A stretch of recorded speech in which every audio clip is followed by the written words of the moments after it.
This is boring history for sleep, where the past is slow and the pain is patient, where nothing happens quickly and everything echoes today.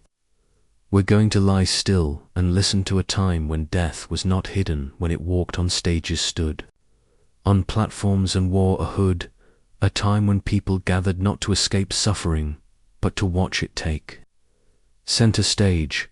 They brought their children, their bread, their coins, and their cheers, and they did not look away. Tonight we remember why, and we do not flinch. So close your eyes, breathe softly, and drift back with me to a world where people paid to watch a man die. Long ago, in a world that looks like ours, if you remove the glass and the silence, there lived entire towns and cities that ran on ritual and justice and fear, where the law was not a document, but a performance, and punishment was not hidden behind stone. It was displayed in sunlight for everyone to see, for everyone to remember, and above all for everyone to feel deep in their bones as a warning. There were men and women whose lives ended in front of crowds, thousands of faces pressed together like clay staring at a wooden scaffold or a thick rope or a rusted blade. And the strange part, the part that haunts us still, is not that they died, but that so many came to see it willingly, eagerly joyful. Public executions were more than justice. They were theatre, they were sermons, they were celebrations, they were days when the town square transformed into a spectacle, and it began long before the execution itself. People would hear the sentence, sometimes weeks in advance. The town crier would announce it on the street corners, children would whisper it to each other in alleyways, merchants would plan their stalls around it, and families would mark it on their mental calendars as if it were a market or a wedding gand. Then, on the day itself, something strange would happen. Crowd would begin to gather long before dawn. Some brought stools or blankets, others simply stood and jostled for a better view. And in that moment, the square became something ancient and electric. It buzzed, not with horror, but with hunger, 1,000 eyes scanning the stage, waiting for something they could not name. And in those hours before death, the condemned would sometimes be paraded through the streets. This was called the Walk of Shame, though it had many names in many places. Sometimes the prisoner was tied to a cart, other times forced to carry the instrument of their own death, a ladder, a rope, a cross. In rare cases they were stripped or branded or beaten along the way, and all of it was part of the show. People watched from windows or followed the parade, laughing, crying, spitting, throwing things, and others prayed silently, their fingers wrapped tight around wooden rosaries, as if trying to squeeze mercy from the woods. Executioners were not just workers, they were known figures, sometimes feared, sometimes admired. They wore special clothing in some cities, a red hood in others, a black cloak, and their tools were polished, not for beauty, but for clarity. People wanted to see them gleam in the sun. And then the prisoner would be brought to the stage. Maybe it was a scaffold, maybe it was a pyre, maybe it was a simple stump in a field, but whatever it was, it became a kind of altar, not to faith or love or memory, but to violence and order. And people would strain to hear the last words of the condemned. Some cried out in rage, others begged for forgiveness, some cursed the crowd or the judge or God himself, and sometimes they said nothing, only looked out over the sea of eyes and waited. Then the sentence would be carried out, and this is the part that seems strangest to us now. Not just that people watched, but that they reacted. They cheered when the rope snapped, they clapped when the axe fell, they roared when the fire caught. And in those moments you could not tell if they were witnessing a punishment or a festival. The line between justice and pleasure was thin. In London during the 17th century, the hangings at Tyburn were so well attended that special wagons were built just to carry the crowds. People paid for the best seats, the way one might pay for the opera or a joust. Vendors sold pies, and cider ballads were written about famous executions, and sold on pamphlets. Within the hour, people collected them like souvenirs. In Paris, the guillotine became the symbol of an entire age. People brought chairs to sit in while they watched. They kept journals describing each drop of the blade. They memorized the names of the victims as if they were actors. And when the blade stuck, or when the crowd saw blood spray at the perfect angle, they gasped with delight. Even in small villages, without scaffolds or stages, people made do. They held drownings in rivers, hangings from tree branches, stonings in the village square, and the entire community turned out. There was no age restriction. Children were not shielded from it. They were often encouraged to watch, to learn, to remember. This is what happens when you steal, when you disobey, when you defy the order of things. The worst part is that it worked for many. It was effective. It kept them afraid. It made them obedient. It gave them a sense of the structure of the world, even if that structure was built on terror and suffering. But there were others who came not out of fear but fascination. Execution was the one moment when power was visible, when the state or the crown or the church made itself known, not through words or banners, but through a body and a bloody hand. Some people loved if he came. Again and again they followed the executioner from town to town. They knew the names of the condemned before the ink had dried. They made bets on whether the rope would hold. They laughed when the axe took more than one swing. They brought wine and watched as if they were watching a play bit. Over time something shifted. Cities grew larger, streets more crowded. People began to look away, not all at once, but gradually, slowly, quietly. The way rot spreads beneath the surface, began to speak out. Priests, scholars, doctors, they said it was cruel, unnecessary, uncivilized. They said it hardened the heart and numbed the sound. Some people listened. The 19th century public executions in most of Europe and America began to fade. The last public hanging in Britain was in 1868. In France, the guillotine went private in 1939. But the memory never left. Urge to witness punishment, the hunger to watch suffering, the fascination with death on display, it did not vanish, it simply changed form. Today we do not gather in squares, we gather on screens. Do not cheer for the rope, we click for the clipway.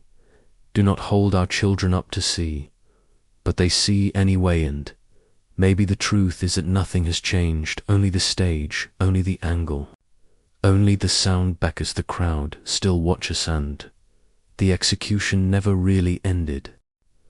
Of course we continue now, deeper into the silence of the crowd and the long memory of punishment, where death is not only a sentence but a ceremony, where the boundary between justice and entertainment becomes so blurred it disappears entirely.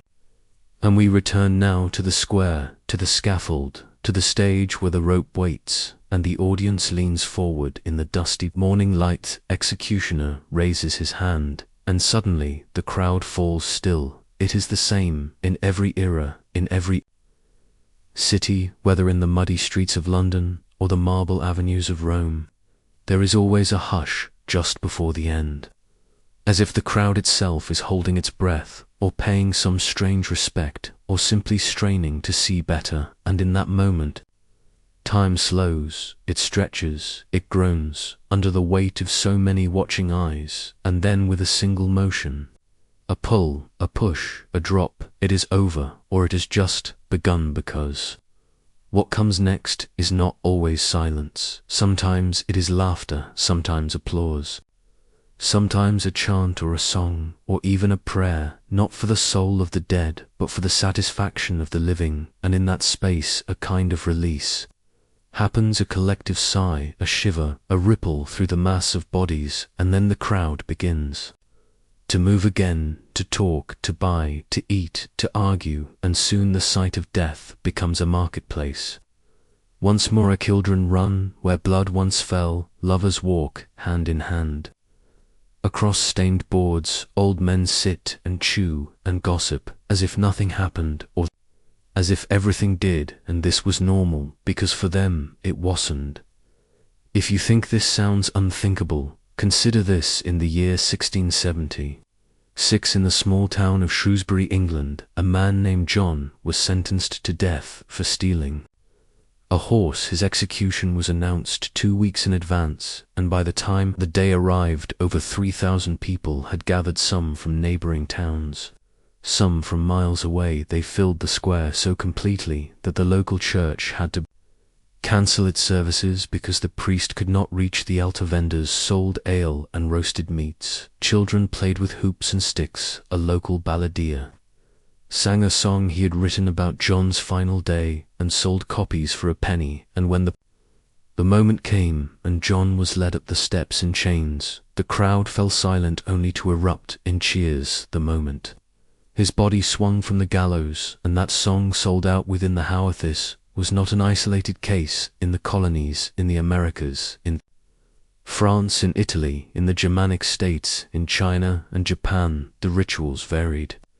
The methods changed, but the hunger was the same. The performance of punishment, the spectacle of death, the public reckoning of power and pain drew crowds everywhere, because pain is easy to understand. It crosses language and culture, and when it is turned into ritual, it becomes a kind of shared grammar, a sentence written in suffering that everyone can read. In revolutionary France, during the Reign of Terror, the guillotine became not only a tool but a symbol. It stood at the center of Paris like a second altar, and every morning people arrived early with their chairs and umbrellas and small flasks of wine. The blade would drop again and again, and the crowd would count, sometimes aloud, sometimes in whispers. They would cheer for speed or boo if the executioner fumbled. There were favorites both among the condemned and the executioners, and they became like actors in a bloody play.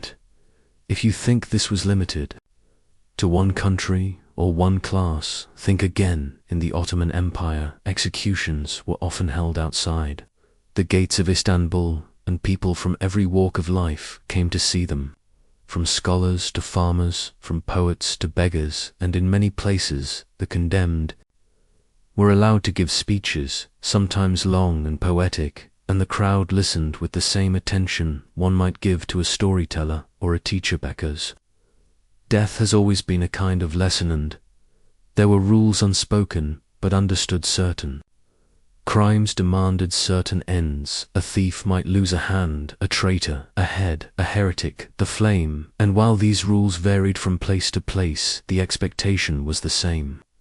The punishment must be seen, must be felt, not only by the guilty, but by every one. So people came not always out of cruelty, though cruelty was common, but sometimes out of fear, or duty, or habit, or simple curiosity. They came to see what justice looked like, to feel the structure of the world reaffirmed, to know that someone, somewhere, had done something worse than they had, and was paying for it in front of every one. Sometimes they came because it was the only spectacle in town. Before screens and radios, before newspapers and novels, before film and sport and travel, there were few events that could gather a crowd, that could hold attention, that could create a shared memory. And public executions did all of these things at once. They were terrifying and intimate, final and theatrical. They were the end of one life and the entertainment of 1,000 others. In some cities they became political tools used to inspire fear or loyalty or obedience. Entire regimes were built on the scaffolding of public violence. Kings and queens would watch from balconies, popes would bless the blade, emperors would speak from thrones, and their words would be drowned in the roar of the crowd as the sentence was carried out. And still the people, Kamethi, came in rain and heat and snow. They brought food and blankets and songs. They brought their children and their questions and their laughter, and they stayed until the last breath had left the stage. And this raises a question not of history but of the human soul. What kind of creature finds comfort in the death of another? What kind of crowd finds unity in the breaking of a single body? What kind of society builds ritual around the removal of life? And the answer is not them. The answer is us.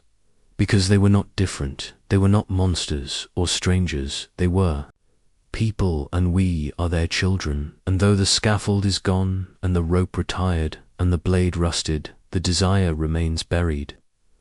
Like a bone under the skin of our culture today, we call it justice, we call it closure, we call it news, we call it content, but the shape is the same, and the stage is only hidden, not destroyed. So, when we ask why people used to pay to watch public executions, perhaps the real question is why we no longer charge at the gate, because the crowd still gathers, the eyes still watch, the silence still falls just before the end, and someone is always ready to sell the front row.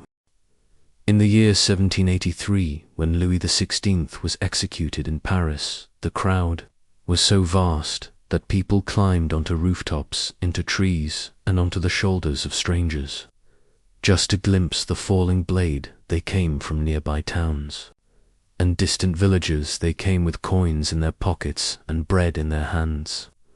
They came to see a king die, not just because he was a monarch, but because he was no longer one, because, in that moment, he was not untouchable, not divine, not exalted, but bound and trembling and human. And what they saw in that moment was not only justice, but transformation, the absolute reversal of power. And they cheered, not just for his death, but for the feeling that the world had turned and they had seen it with their own eyes. The blade dropped and the head fell. A man dipped his handkerchief in the pooling blood and sold it to the highest bidder. He was not the only one. People gathered, splinters of the scaffold, pieces of rope, even bits of clothing from the condemned, souvenirs, tokens, relics of death. And these were not kept in shame. They were framed, hung, wrapped in silk, passed down as family heirlooms, or sold again to those who wanted to touch history through the suffering of another.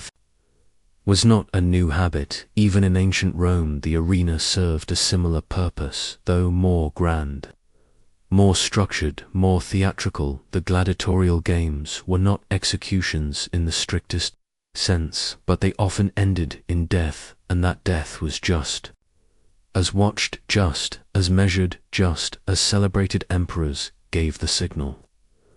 The crowd roared, the swords met, and the blood was seen as part of the price of peace, as long as it was not their own. And when criminals or prisoners of war were thrown to the beasts, it was considered both justice and entertainment.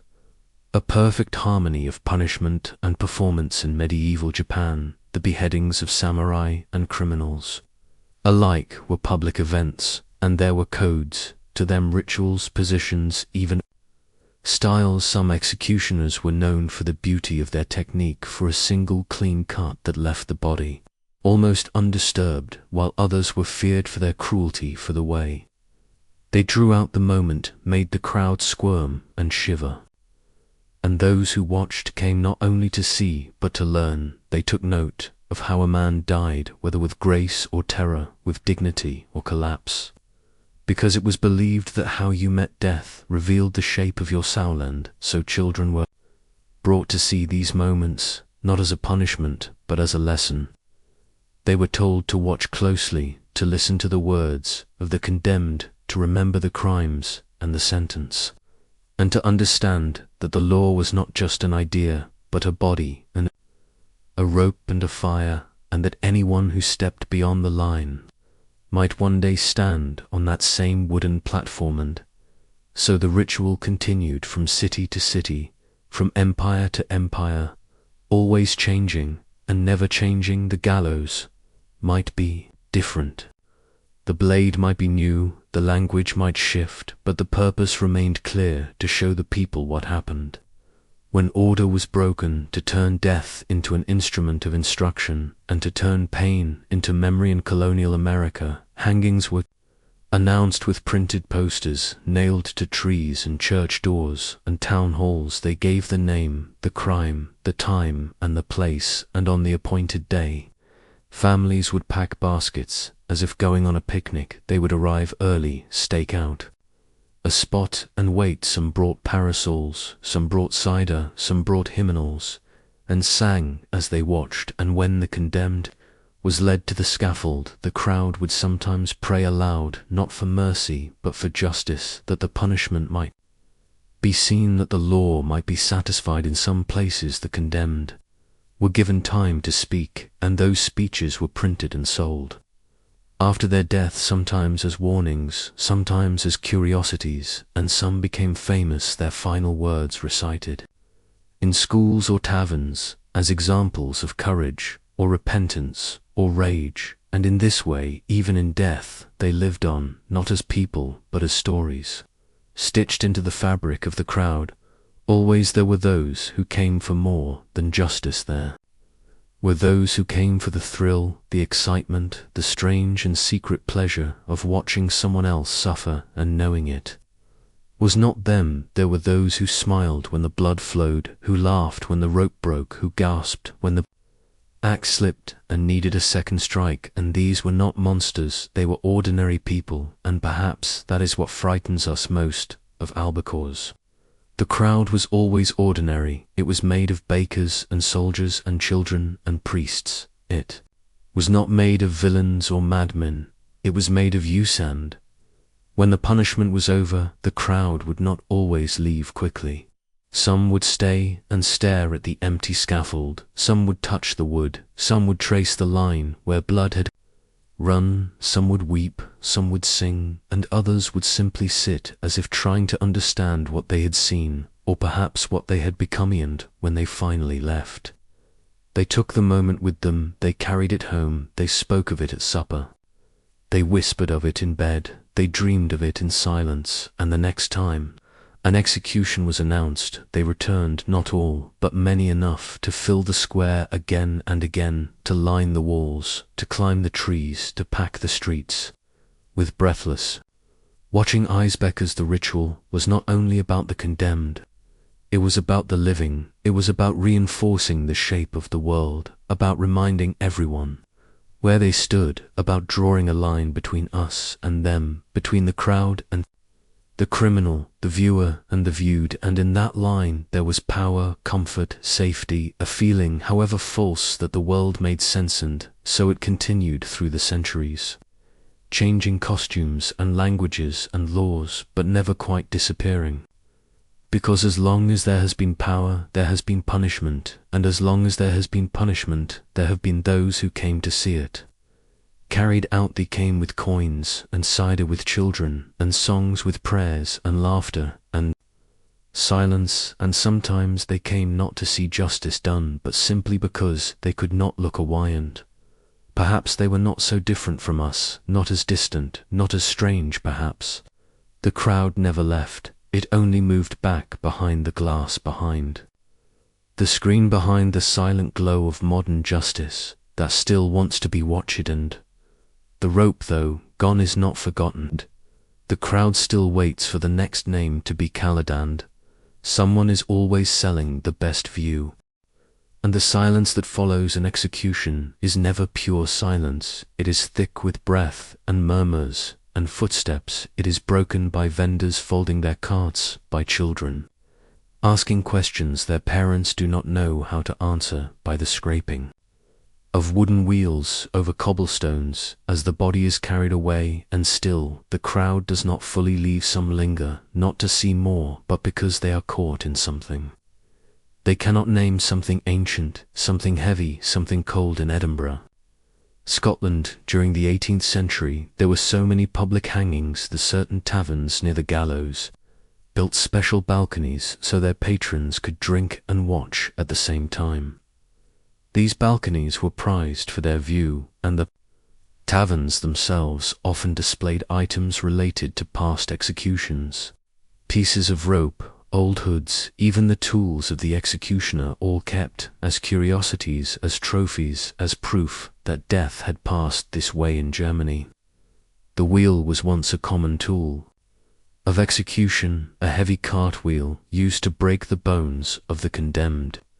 Slowly, methodically, with the crowd gathered close enough to hear each crack, and in some towns, this punishment was followed by a feast, not for celebration, but as part of the ritual, a communal meal after a communal death, where justice was swallowed with the bread and beer in China.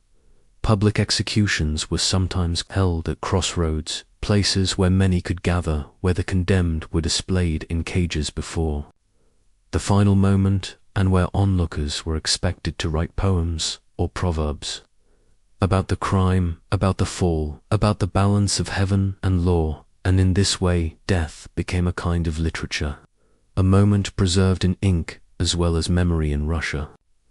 The Tsars often used public executions to send a message to entire populations. Rebellions were ended, not only by force, but by example. The leaders were hanged or broken or burned in public squares before vast crowds, and the message was clear. This is what happens, and you are here to see it, and you will not forget. Itoned. They did not forget. They told the stories to their children. They carved initials into the gallows when no one was looking. They remembered the names, the dates, the weather.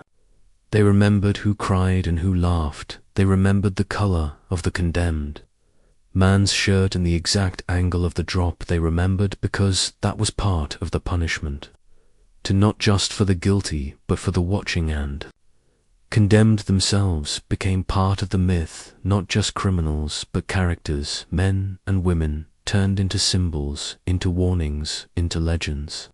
Their last words recorded their faces, drawn, their deaths retold, and sometimes reshaped, turned into cautionary tales or folk songs or rumors that outlived the truthsome, were remembered as monsters, others as martyrs, and the line between the two was not always clearing. The American South before the Civil War, enslaved people were sometimes executed in front of other enslaved people, not only to punish a rebellion or a theft or a runaway attempt, but to reinforce the system itself. The crowd was forced not only to watch, but to internalize the lesson that resistance ended in agony, and that no one was immune. And these moments were engineered with precision, every element designed to terrorize, to dominate, to remind, and in this way, execution became not just punishment, but performance and control. And still, the people Comithia came because they had to, because they were told to, because they believed it was right, because they were afraid, because they were curious, because they were bored, because they did not know what else to do. They came in silence, they came in song, they came in laughter and tears, and some came because it was the only time they ever saw the law made visible, the only time the voice of authority became a body and a blade and a scream. And over time some began to question not the punishment itself, but the audience. Was it right to watch? Was it right to bring children? Was it right to cheer when the rope went tight, or when the fire rose, or when the head fell? Was it right to sell pie and cider while a man wept on his knees? Was it right to clap when the sword slipped and had to be used again? And these questions grew louder in pamphlets and sermons and speeches. Some argued that public executions degraded the people more than the criminal, that they fed a cruelty that would not stay contained, that they made justice into spectacle and turned the law into a carnival. And slowly the rituals began to change. Some cities moved executions to prison courtyards where the crowd could not follow.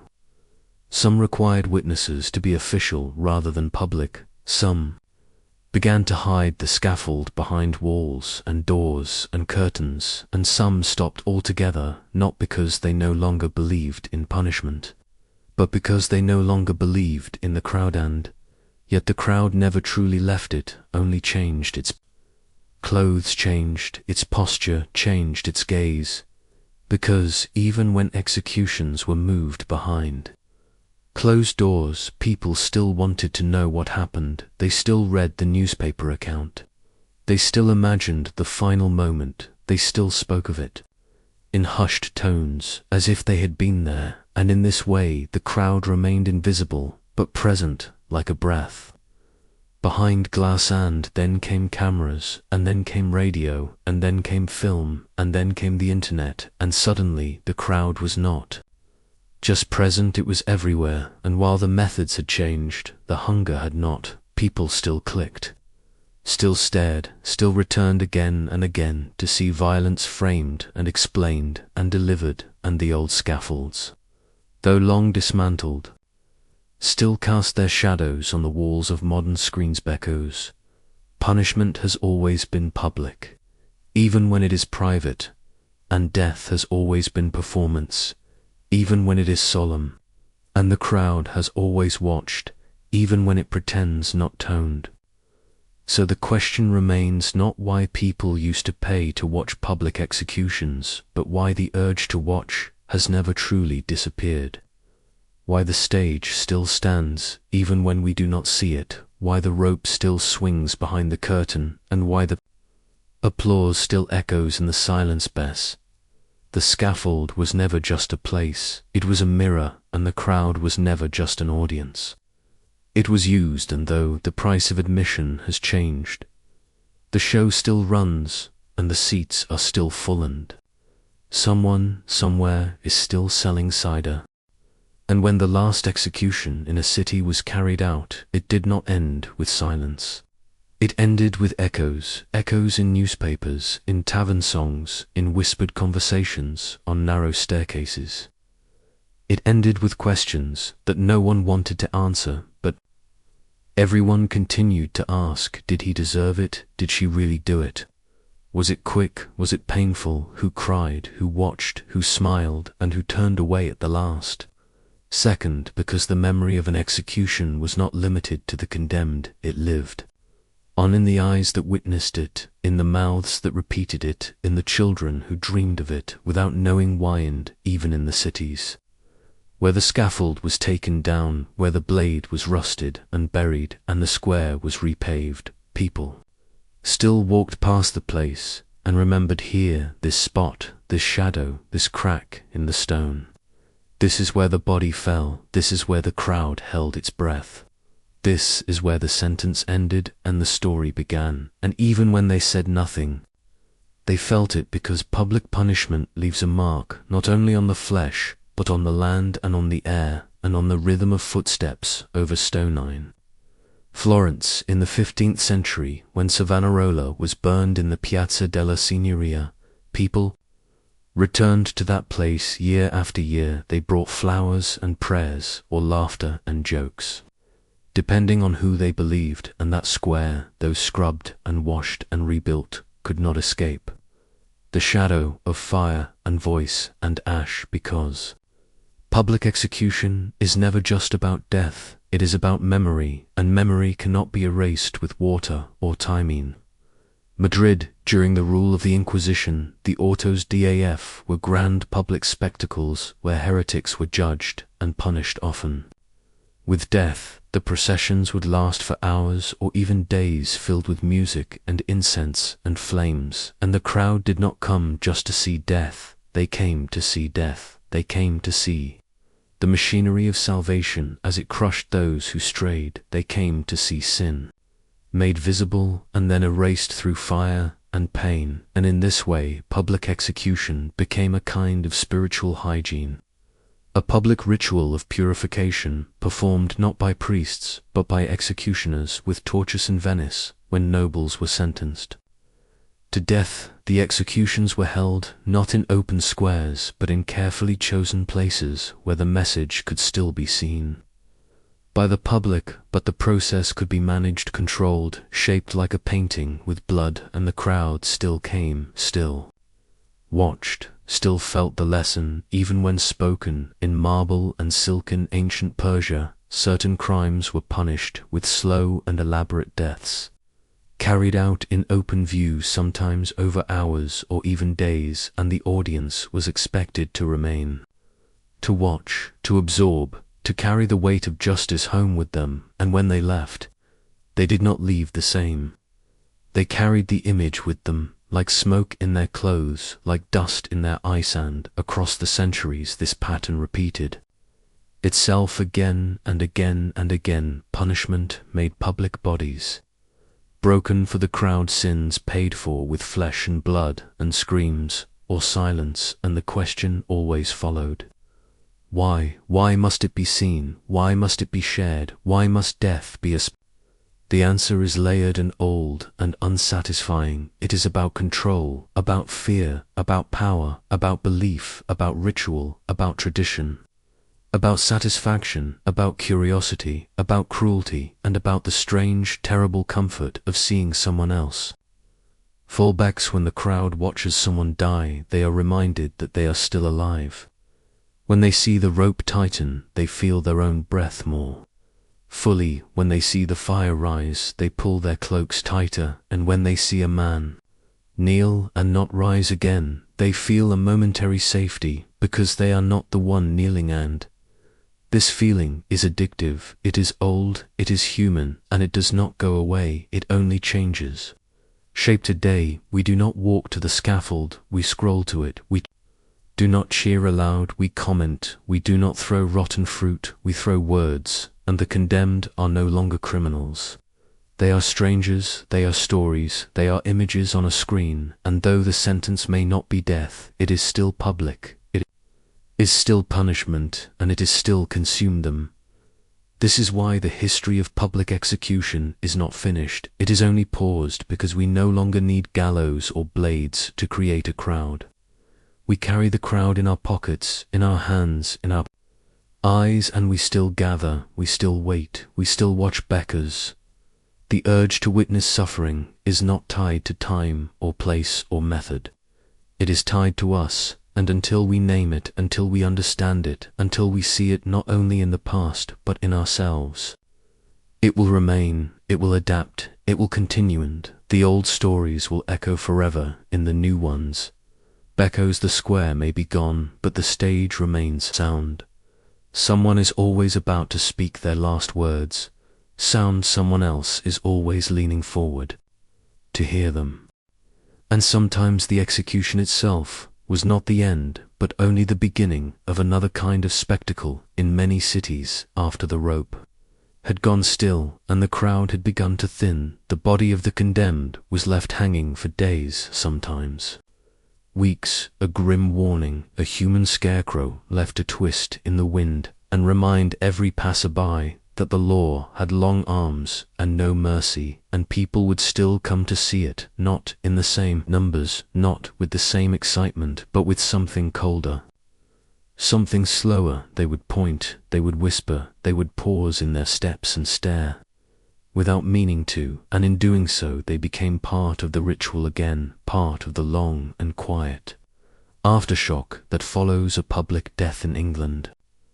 The practice of gibbeting was used for particularly notorious criminals. A body would be coated in tar, placed in an iron cage, and hung from a tall post at a crossroads or near the sea, and it would remain there for years, until time and birds and weather erased it, and even then people would remember exactly where it had swung. They would say, that was the place.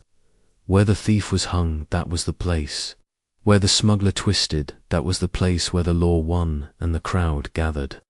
Again and again, in memory, even when they no longer gathered in Bygone in the American colonies before the Revolution.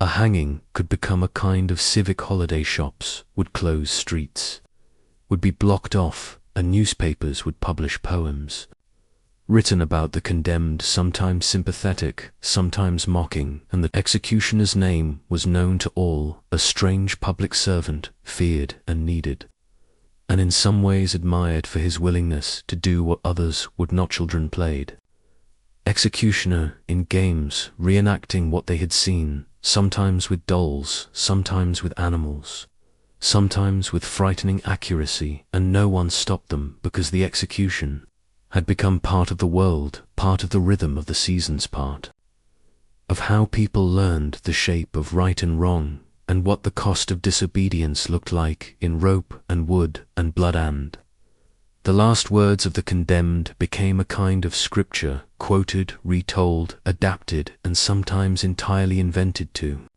serve whatever purpose the crowd needed them to serve. Some died silent, some screamed until the end, some forgave. Some cursed, some sang, some wept, and all of them were remembered at least for a little while in the mouths of strangers and the pages of broadsheets and the corners of songs sung too quietly for the magistrates to hear, and it was not always the execution that drew the most attention. Sometimes it was the trial, the lead-up, the confession, or the denial, the stories of the crime, and the capture and the fear that someone else had helped and was still free, and the sense that the condemned was not just one man or one woman, but a vessel into which the community poured all of its fears and guilt and wrath and hopes for justice. Once that vessel was broken, once the body was dropped or burned or crushed or drowned, the community felt lighter, not because justice had been done, but because the weight had been shifted onto someone else, because the terrible tension of crime and punishment had found a release in the eyes of 1,000 onlookers, and in the silence that follows a final breath. And sometimes even that was not enough. In some places, after the execution, the body would be dissected, displayed, studied, as if to find the root of the crime in the muscle or the bone or the shape of the skull. And again people came to see not just doctors but citizens and scholars and the curious. They came to learn, or so they said. They came to understand, but the truth was they came for the same reason they had always come. They came to look at death and to know that it belonged to someone else, and this knowledge gave them comfort or thrill or safety or fear or all of these at once, and they carried that feeling with them back to their homes, back to their quiet lives, back to their routines, with something new in their eyes, something that could not be named but that whispered when they were alone, that they had seen something final and survived it. And still the questions returned like ghosts, like smoke. Why do we come? Why do we stay? Why do we watch? And the answers changed with the telling, but the eyes remained the same, always wide, always waiting, always watching. And as the centuries passed and the rituals faded and the scaffolds were dismantled and the blades were dulled and the ropes were burned, still the crowd remained waiting for something else to gather around, something else to witness, something else to judge. And it found what it was looking for in other places, in other rituals, in other punishments, not always called executions, but shaped like them, built on the same foundation of silence and spectacle and suffering turned outward for all to see. And now the crowd no longer waits in the square, it waits behind screens, it waits in forums and comment sections and digital corners, where the stage is always lit and the audience is always watching, and the performer never knows when the final word will fall or the curtain will drop. And this is the echo of the scaffold, this is the shape it has taken now. This is what it means to pay for a front row seat in the age of mirrors and wires and quiet rooms full of invisible eyes. Beckers, the desire to watch has not left it, has only adapted it, has put on new clothes, it has found new tools, and it smiles as it always has when the axe fall sound. Someone is always there to sell cider, even now, even here. And so the scaffold lingers, not in wood or iron or rope, but in the places where people still gather to see someone fall, in the quiet joy of the downfall, the whispered thrill of watching a name dragged through dust, and the long tradition of letting someone else bleed for the sake of order and balance and peace. The execution no longer smells of smoke or sweat or blood. It smells of plastic and electricity and static, and the crowd no longer carries apples or ale. It carries silence and signal and bright blue screens that glow in the dark like little torches of attention. And still the questions echo even louder than before. Are we any different? Are we better, or only better hidden? Has the punishment changed, or only the place where we watch it? Has the blood been cleaned, or has it simply gone digital, pixelated, sanitized, abstracted? And now it pours, not from wounds, but from reputations, from livelihoods, from dignity, and the sentence is not death, but exile, silence, erasure, and still. The crowd leans forward still, the crowd murmurs, still the crowd clicks, because the need remains, the deep old need to see someone else pay the price to see. Someone else dragged into the light and made to kneel not for what they did, but for what we fear we might do. The desire is old, older than kings, older than scaffolds, older than language. It is the need to define the border between safe and doomed, between righteous and ruined, between us and the monde. So we draw lines in new places, we find new criminals, new heretics, new outlaws, and we do not hang them in the square, we hang them in headlines. We burn them not with fire, but with attention. We drown them not in rivers, but in waves of opinion, and we do it together as a crowd, as we always have, each one thinking they are only watching, never acting, each one sure they are not part of it, even as they help turn the wheel and the new rituals unfold. Likes, reposts, reactions, outrage, analysis, silence, and beneath it all, the same feeling, the same old tremble in the chest that says, thank God it wasn't me this time. And that is the real price of the ticket. That is the true currency, not coins or cider or pamphlets, but relief, the cold, sharp relief that we have survived another cycle, that someone else has been chosen, that we can go home full of borrowed safety and pretend we were only spectators, but there are no spectators, only participants. The moment we watch, we become part of the scaffold, part of the sentence, part of the rope, and when we say nothing, we tighten it, and when we cheer, we pull it, and when we leave and tell the story, we build the next one plank by plank, breath by breath, and still it goes on, because the scaffold is not gone, it is only waiting. And the stage is never empty for long, the crowd never really leaves, it only pretends to scatter, only hides behind new faces, new voices, new screens, but it waits, always waits for the next cry, for justice, for punishment, for purity, for blood, for a name to be read aloud, and for a voice to say guilty. And someone always listens, someone always gathers the rope, someone always sets the time, someone always calls out to the others, come and see, come and listen, come and watch, come and pay, come and remember. And they dothie always do, because the execution was never about the criminal, it was about the crowd, and the crowd is still here. And if you listen closely, you can still hear it beneath the silence of our streets, beneath the glow of our devices, beneath the calm of polite conversation, a distant murmur, the shuffle of feet on stone, the creak of rope, the rustle of 1,000 eyes turning all at once toward a single figure, and the breathless hush that always comes before the end. It is not gone. It is only buried, like a grave under a market square, like a name scratched out, but not forgotten, like a habit pressed deep into the spine of a species that learned long ago how to survive by watching others fall backwards. The execution has always been about more than justice.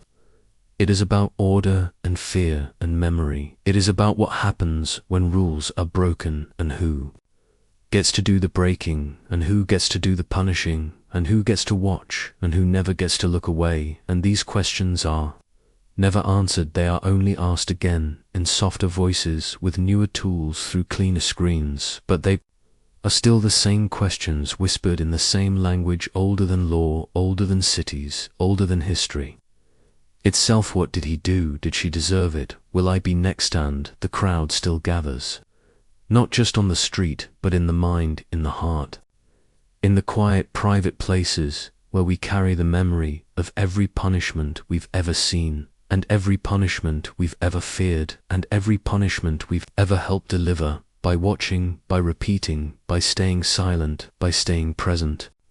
And the scaffold is not made of wood anymore, but it still stands high and visible, and the view is better than ever, and the tools have changed, but the hands that hold them have not, and the eyes that watch have only grown more numerous and less visible, and the line between performance and punishment has never been thinner, and the crowd has never been closer to the stage. And maybe that's the strangest part of all, not that people once paid to watch public executions, but that the crowd never stopped paying, and the execution never really indebted, just learned to speak more softly, to walk more quietly, to hide in plain sight. And we were learned how to watch without blinking, how to turn suffering into story, how to name cruelty justice, and how to convince ourselves that we were never part of the crowd at all. The most dangerous thing about a crowd is not its size, or its noise, or its power, it is its silence. The kind of silence that falls just before the rope is pulled, or the blade drops, or the fire is lit. A silence made not of mercy, but of waiting. A silence that holds its breath not out of pity, but anticipation, and this silence was known by every executioner in every century, in every country, because it always came. It was the one part of the ritual that never failed. The crowd could be wild, or hungry, or sick, or tired, but when the moment came, when the final step was taken, they always fell silent, because they knew that something was about to end and something else was about to begin, and in that pause there was something ancient, something older than scaffolds, or swords, or ropes, something primal in the human mind that cannot look away from death when it stands so near, so visible, so dressed in ceremony. And this ceremony was never random, it was shaped with care, it was built like a sermon, each piece meant to move the crowd in a specific way. The walk to the scaffold was slow, not only because the condemned were weak or afraid, but because the pace created tension. It gave time for whispers, for prayers, for gasps. It gave time for children to be lifted to shoulders, for neighbors to spot each other in the mass of bodies.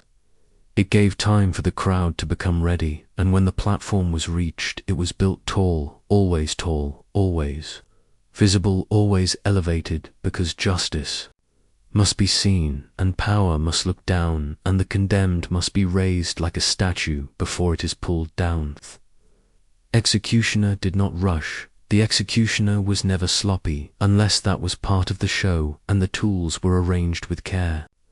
The rope was coiled, the blade gleamed, the fire was fed, and the condemned was bound or unbound according to the rules of the place, the customs of the time, and every movement was watched, every step, every flinch, every cry, because the people had come for this. They had waited in mud, or sun, or cold. They had brought bread and drink and children, and they had paid for the day with their time and their hunger and their laughter, and now they wanted their moment. And when the body fell or twisted or burned, the sound that followed was never simple. It was not just cheers or gasps or prayers. It was a mixture, a complex chord of human reaction. Some cried, not for pity, but for joy. Some laughed, not from cruelty, but from relief. Some stood still, unable to move, as if frozen by what they had seen, and others began to talk at once, repeating the final words, the final look, the final moment, and the crowd became a chorus, repeating the ending over and over like a hymn. And the place where it happened was never forgotten, because punishment leaves more than scars on the body. It leaves scars on the land, and even centuries later, people will point to the stone and say, here is where he stood, here is where the crowd waited, here is where justice found its voice, and the memory becomes part of the city, part of the soil, part of the story of the place, and the people who live there may not know the name of the condemned, but they know that something terrible and sacred happened here, and they know it is not over, because no execution ever truly ends. The body is buried, the scaffold is taken down, the crowd goes home, but the story remains, and the story is more powerful than the act itself, because the story can be told again and again, shaped and reshaped, turned into a lesson or a warning or a lie, and in this way the execution is never finished. continues in words, in paintings, in memory, and most of all, in the quiet rituals of fear and obedience that follow parents tell their children. Not to steal, not to curse, not to question, not just because it is wrong, but because they remember the story. They remember what happened to the man. Who did they remember? How he screamed or how he was silent. They remember the silence of the crowd. And they carry that silence inside them and pass it on, and some become executioners in other ways. Teachers, judges, jailers, guards, police, kings, presidents, moderators, influencers. They hold the same silence, the same authority, the same finality even. If they never lift a sword or tie a knot, because the executioner was never just a man in a hood, it was a role, a symbol, a vessel for the will of the crowd and the rules of the world, and that role is still with us, still filled again and again by those who are chosen or who choose themselves, and the rope is still pulled and the blade still falls. Only now it is in offices, in headlines, in timelines, in comment, threads and courtroom sand. The crowd is bigger than ever, no longer limited by distance or time. It can gather instantly from every corner of the earth. It can witness the fall of a person in real time. It can react with fire or silence. It can cheer or mock or ignore or destroy, and it always hungers for the next one, the next scandal, the next fall, the next name to be spoken aloud by the voice of power and declared guilty. And those declared guilty do not always die, but they are still punished. They are cut off, they are erased, they are burned in silence and shame. They lose their work, their voice, their place in the world, and sometimes the crowd forgets them the next day, and sometimes it remembers them forever, like ghosts that still swing in invisible gallows sand. This is the new execution, not a body on a platform, but a person on a screen, not a rope around the neck, but 1,000 eyes and 1,000 words and 1,000 silences, and the cost is still paid, and the crowd is still entertained, and the ritual still continues. And we tell ourselves it is different because no blood is spilled, because no fire is lit, because no scaffold is raised, but the hunger is the same, the pleasure is the same, the relief is the same. We watch because we are glad it is not us, and we speak because we want it to be someone else, and we click because we do not know how to look away, and so the scaffold is rebuilt every day in invisible ways, and the execution is rehearsed and repeated, and the story is told and retold, and still we gather, still we wait, still we watch, because the crowd never left, it only changed its clothes, and the execution never stopped, it only changed its name. And someone is always standing in the light, waiting for the silence, waiting for the sentence, waiting for the fall, and someone is always watching. And in every age there were those who warned against the crowd, who feared what it might become, who whispered that watching death often changed a person, that seeing suffering made it easier to accept it, that bearing witness to punishment without protest was not neutral, that silence was not innocent. And some of these voices came from pulpits, and some from prison cells, and some from within the crowd itself, the rare voice that stood apart and said, no, this is wrong, this is not justice, this is hunger, this is cruelty, disguised as law and entertainment and ritual. But the crowd does not like to be challenged. The crowd knows only motion, only rhythm, only the cold magnetic pull of shared judgment, and so these voices were drowned out, forgotten, mocked or punished themselves, because no one likes to be reminded that they are not just spectators, but part of the machine. And so the executions continued, and so did the applause and the prayers and the weeping and the laughter and the lessons written in blood and ash, and the children continued to watch, and the condemned continued to die. And the story continued to grow wider and deeper and more complex and more familiar, because in truth, every civilization has had its scaffold, every society has had its rope and its crowd and its sentence and its silence, and when one version ends, Another begins because there has never been a time without punishment, without ritual suffering, without someone to be made an example, orphaned even. When the methods changed, the heart of it did not. In the 20th century, when public executions began to fade, when laws were passed to end them, when countries sought to appear more civilized, more modern, the rituals simply moved indoors into courthouses and prisons, and holding cells into private chambers with guards and cameras and signed documents, and still the condemned were marched, still the words were read, still the sentence was carried out, still the silence fell just before the end, and still the crowd waited outside, not in flesh perhaps, but in anticipation, in newspapers, in headlines, in whispers, in cold rooms where radio static carried the time of death. Across 1,000 miles in America, the electric chair became the new altar, and the names of those executed echoed through newspapers and dinner tables and sermons and protests, and the people did not see the body fall, but they saw the face, they read the last meal, they learned the final words, they imagined the flickering lights and the rising smoke, and in doing so they became the crowd once more, just quieter, more distant, more disguised, and the scaffold had simply grown walls around it, but it had not disappeared. And when the camera entered the courtroom, the execution became even more stretched, more elaborate, more drawn out over months and years. The trial, the appeals, the statements, the evidence, the photos, and at the center of it all, a single life placed on a platform, not of wood, but of media and scrutiny and performance. And still the people watched, still they listened, still they judged, and when the end came, when the final ruling was passed, when the needle entered the vein, they felt it not as justice, but as release, as resolution, as a conclusion to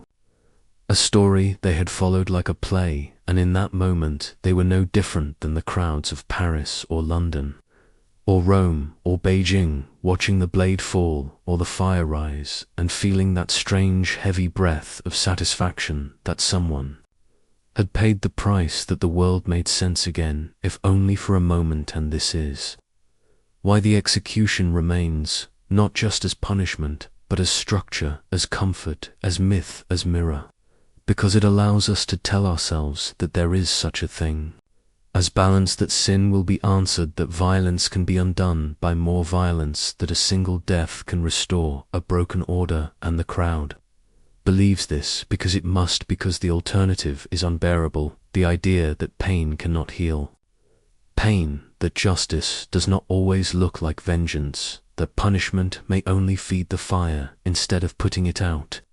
And so the crowd clings to the story it knows and plays its part and waits for the next name, the next face, the next silence, the next Fallon. Today, the scaffold lives in pixels and policies and posts and pages and procedures, and though the blade is hidden and the rope is quiet, the ritual continues every time a person is destroyed in public, every time a life is reduced to a headline, every time a voice is cut off mid-sentence by a wave of judgment, every time the crowd gathers and says guilty without waiting to know why or how or what it means to say those words out loud in unison with so many others. And those who fall today do not always fall from gallows, they fall from grace, from favor, from safety, from the illusion of control, and their fall is just as visible, just as permanent, and just as orchestrated. Because the ritual is not about the method, it is about the meaning, and the meaning has never changed. Not really, the meaning is simple. Someone must pay, someone must fall, someone must be seen to suffer, and the crowd must be there to see it happen, to witness, to remember, to carry the story forward. And we are the crowd, we always have been. We tell ourselves we are better, more civilized, more compassionate, but we still come, we still watch, we still whisper and cheer and weep and laugh. And we still believe that punishment is a kind of truth, that watching someone else fall somehow makes us safer, stronger, cleaner, more alive. And we still forget that every scaffold is built with our attention, and every rope is pulled by hands Like our sand, so it continues, not in the past, but in the present. Not in the town square, but everywhere. In schools and offices and courtrooms and comment sections and inboxes and backrooms and newsrooms and living rooms and bedrooms and dreams, the execution lives wherever the crowd gathers and the silence falls.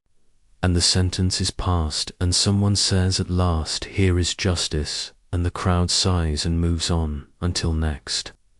Time beckons, there is always a next time. Man, someone is always building the next scaffold, and someone is always selling cider by the gate. And so we end not with the crack of a rope or the fall of a blade or the hush of a crowd, but with a question that still echoes in the space left behind. What did we come here to see? What did we expect to feel? Was it justice or fear? Was it comfort or cruelty? Or was it simply the strange, hollow satisfaction of seeing someone else fall so that we might rise, even for a moment? Truth is, the scaffold was never truly about crime or law or mercy. It was always about the human need to draw lines. Between guilt and innocence, between the mob and the man, between the crowd and the condemned, and perhaps most dangerously, between us and them, and yet history whispers there is no them, there is only us and the roles we play, depending on the day. The moment, the turning of the wheel, because today we watch tomorrow. We may kneel and the crowd will lean forward as it always does, waiting for the silence to begin. Again, but if this story lingers, if it made you feel the cold breath of history on the back of your neck, if it made you look just a little closer at the quiet rituals we still carry, then perhaps the crowd can change. Perhaps one day we will build not scaffolds, but understanding, not executions, but memory, not silence, but speech. Thank you for spending this time in the quiet with Yusuf. You want to drift through more stories like this, slow and strange and forgotten. If you want to sleep beside the ghosts of history and wake with echoes still in your ears, then like the video, subscribe to the channel, and join us again soon for more calm reflections from the shadows of the past. Until then, rest easy. The scaffold is empty and the crowd has gone quiet for now.